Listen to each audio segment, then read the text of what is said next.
안녕하세요. JD 부자연구소의 소장 조던입니다. 오늘은 빅테크 중 어떤 주식이 오를까라는 주제로 말씀드리도록 하겠습니다. 2021년 6월 23일 수요일 시장입니다.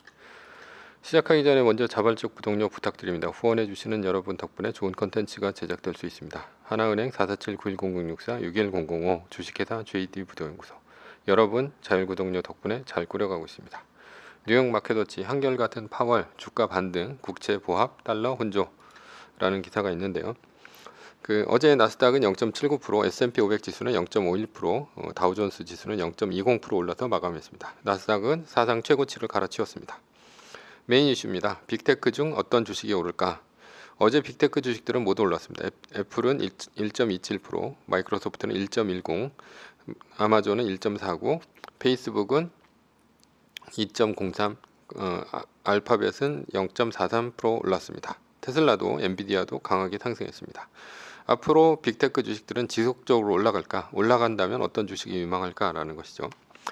파월 5% 인플레 용납 안에 시간 갈수록 물가 압력 요인 약해져 라는 기사가 있는데요. 제롬 파월 연준 의장은 팬데믹이 인플레이션에 미친 영향이 예상보다 컸다고 인정했다. 다만 시간이 지날수록 이런 물가 압력 요인은 사라질 것으로 봤으며 너무 높아지면 조치에 나설 것이다. 파월의 이제 발언이 중요했습니다. 인플레이션을 한마디로 일시적인 요인으로 봤다라는 것이죠. 고용시장과 관련해 그는 해가 가면서 일자리 창출이 늘어날 것으로 강력하게 추측한다며 그러나 고용이 너무 높다고 해서 금리를 올리지 않을 것이며 선제적으로 금리를 올리지 않을 것이다 이렇게 강조를 했습니다. 그리고 이제 금리와 관련해서는 아주 중요한 얘기를 했습니다. 선제적으로 금리를 올리지 않겠다. 2016년 12월 16일 날 제로금리에서 처음으로 금리 인상을 할 때 실업률이 5.0% 정도에서 시작을 했습니다. 한마디로 이제 4.0%까지 내려온 것도 아닌데 선제적으로 먼저 금리를 올린 것이죠. 선제적으로 금리 인상을 하는 것이 지금까지의 연준 스탠스였습니다. 그런데 이것을 완전히 깨고 금리 인상은 상황을 보고 금리를 올리겠다 이렇게 얘기를 한 것이죠.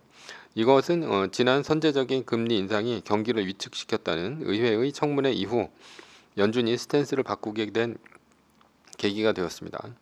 그러니까 실업률이 최소 4% 이하로 떨어지는 것을 보고 금리를 올릴 가능성이 있습니다.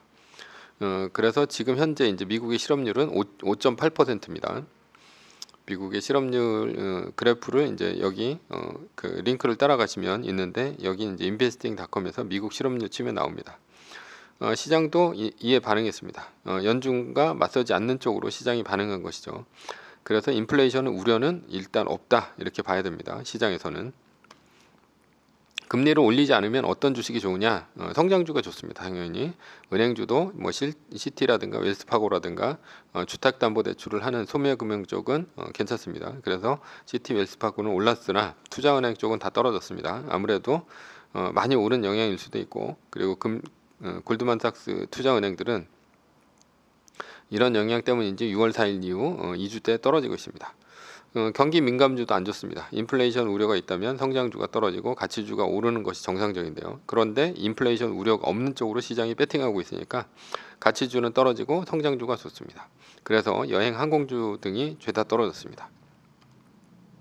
게다가 이제 델타 변이 확산에 전 세계 비상 의료계 백신 접종 속도 내고 검역 강화해야 뭐 이런 기사가 있는데요.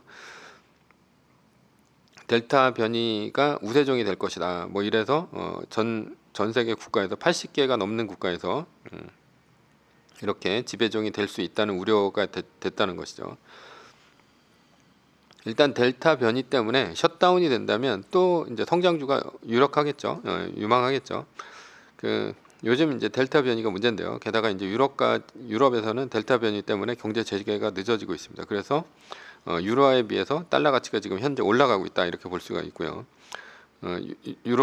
유로화가 이제 많이 편입되어 있는 달러 인덱스 같은 경우는 올라가고 있는 추세다. 그러니 이제 달러가 강세다라는 것이죠. 달러가 강세면 인플레이션 우려가 떨어집니다.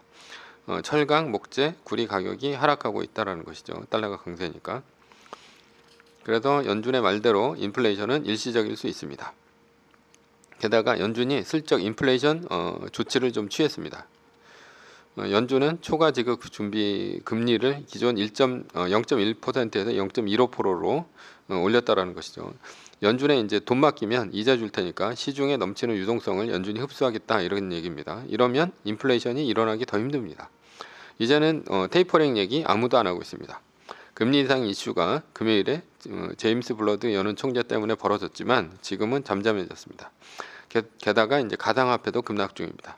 오늘 조금 오르긴 했지만 3만불 밑으로 비트코인 가격이 현물에서 떨어졌고요. 결국은 시중에 유동성은 넘치는데 갈 곳은 없다라고 볼 수 있습니다.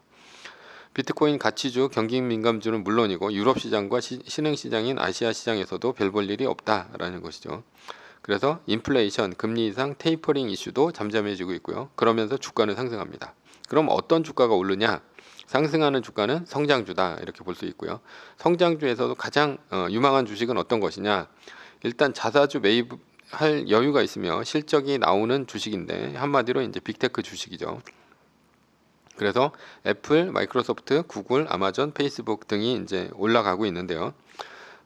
결론은 이 중에서도 제일 덜 오른 애플이 한 고점대에 한 6% 정도 빠졌을 겁니다. 다른 지금 구글이라든가 뭐 페이스북이라든가 이런 빅테크 주식들은 벌써 전고점 대비 한 1~2% 수준 아니면 지금 신고가 행진을 가고 있기 때문에 그래서 가장 많이 오를 주식은 애플이다 이렇게 볼 수 있습니다. 매뉴얼입니다. 세계 1등 주식은 전고점 대비 2.5% 떨어질 때마다 10%씩 팔면서 리밸런싱을 하다가 나스닥 -3% 같으면 말뚝을 박는 것이다. 자세한 내용은 JD 부자연구소 다음 카페를 참조하시기 바랍니다.